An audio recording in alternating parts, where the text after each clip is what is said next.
قسمت 9 کودتای اوت 1991 آخرین تلاش برای نجات شوروی.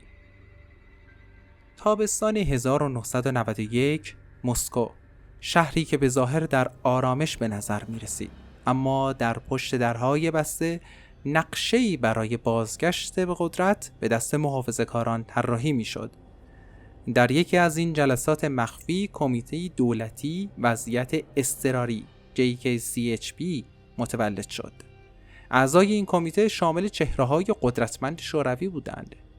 گنادی یانایف، معاون رئیس جمهور شوروی و چهره عمومی کودتا، ولادیمیر کریوچکوف، رئیس کاگبه که نقشه اصلی کودتا را طراحی کرد، دیمیتری یازوف، وزیر دفاع که کنترل نیروهای نظامی را در دست داشت، بوریس پاگو، وزیر کشور که هماهنگی نیروهای امنیتی را بر عهده داشت. این گروه که زمانی ستونهای قدرت شوروی بودند، اکنون مقابل موج تغییرات جدید احساس خطر می‌کردند. کریوچکوف می‌گفت ما باید دست به کار شویم قبل از اینکه دیر شود. گورباچف فقط کشور را به هرج و مرج نزدیکتر می‌کند. سپیده‌دم کودتا، غرش تانک‌ها در مسکو. صبح زود 19 اوت 1991 صدای غرش تانک‌ها سکوت مسکو را شکست. ستون‌های زره‌پوش خیابان‌های اصلی را در نوردیدند و در نزدیکی کاخ کرملین مستقر شدند. از بلندگوهای نصب شده روی خودروهای نظامی صدای خشدار یک اعلامیه پخش شد. به این ترتیب: میخائیل گورباچف به دلیل بیماری قادر به انجام وظیفه ریاست جمهوری نیست. کمیته دولتی وضعیت اضطراری برای حفظ نظم و امنیت زمام امور را به دست گرفته است. هوای سرد سپیده‌دم با صدای تانک ها و زمزمه های ترس مردم همراه بود. مارینا، یک خبرنگار محلی، میگوید آن لحظه احساس کردم که همه چیز تغییر کرده است. گویی باز هم به دوران استالین باز می‌گردیم. در همین حال در ویلای گورباچف در کریمه تلفن‌ها قطع شده بود. تیم امنیتیش به آرامی گفتند آقای رئیس جمهور، شما دیگر ارتباطی با مسکو ندارید. به نظر می‌رسد در بازداشت خانگی هستید. واکنش مردم، میدان مانیژ و مقاومت مسالمت‌آمیز.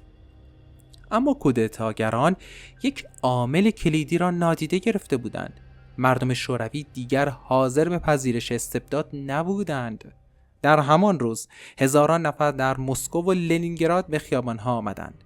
در میدان مانیژ جمعیتی خشمگین و مصمم در هوای اوایل شهریور شعارهای خود را سر می‌دادند. بوی دود از لاستیک هایی که در نزدیکی خانه سفید برای موانع سوزانده شده بود در هوا پیچیده بود. صدای تپش طبل ها و فریادها با سکوت سنگین تانک های پارک شده در خیابان های اطراف تضاد داشت. در همان نزدیکی بوریس یلتسین، رئیس جمهور روسیه که در برابر کودتاگران ایستاده بود، در یکی از لحظات تاریخی بر روی یک تانک ایستاد و فریاد زد این نه فقط جنگ ما بلکه جنگ برای آزادی است. ما پیروز خواهیم شد. تصویر یلتسین بر روی تانک به نماد مقاومت در برابر کودتا تبدیل شد و از طریق رسانه‌های جهانی در سراسر جهان پخش شد. واکنش بین‌المللی، دنیای نگران. در همان روزها کشورهای غربی با نگرانی کودتا را دنبال می‌کردند. ایالات متحده، رئیس جمهور جورج بوش اعلام کرد که آمریکا از دموکراسی در روسیه حمایت می‌کند. اتحادیه اروپا، کشورهای اروپایی با انتشار بیانیه‌ای کودتا را محکوم کردند. سازمان ملل، دبیرکل سازمان ملل خواستار حل مسالمت‌آمیز بحران شد. این حمایت‌های بین‌المللی انگیزه‌ای مضاعف برای معترضان در مسکو و لنینگراد بود. در حالی که بسیاری از اعتراضات مسالمت‌آمیز بودند، برخی نقاط به خشونت کشیده شد.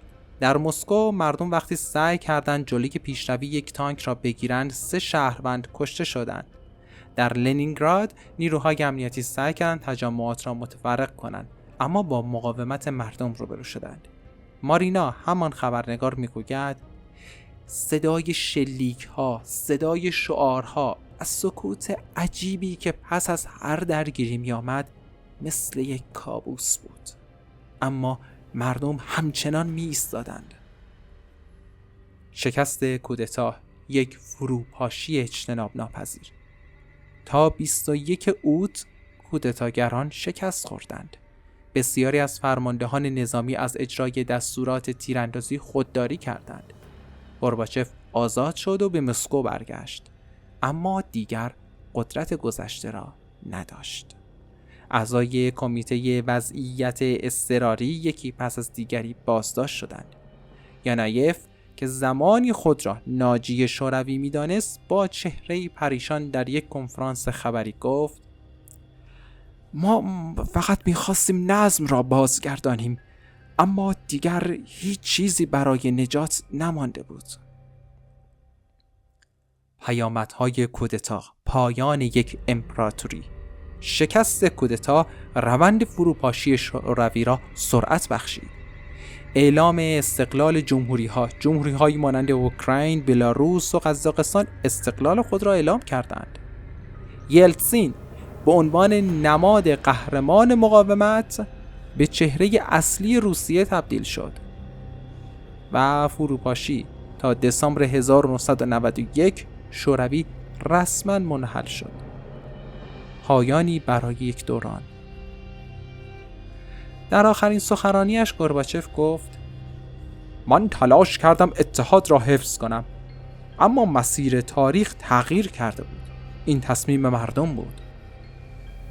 مارینا همان خبرنگار در مصاحبه‌ای گفت ما برای آزادی جنگیدیم، اما وقتی پیروز شدیم متوجه شدیم که این پیروزی به معنای پایان شوروی بود. در قسمت بعدی چگونه فروپاشی شوروی در دسامبر 1991 تاریخ جهان را تغییر داد. منتظر باشید.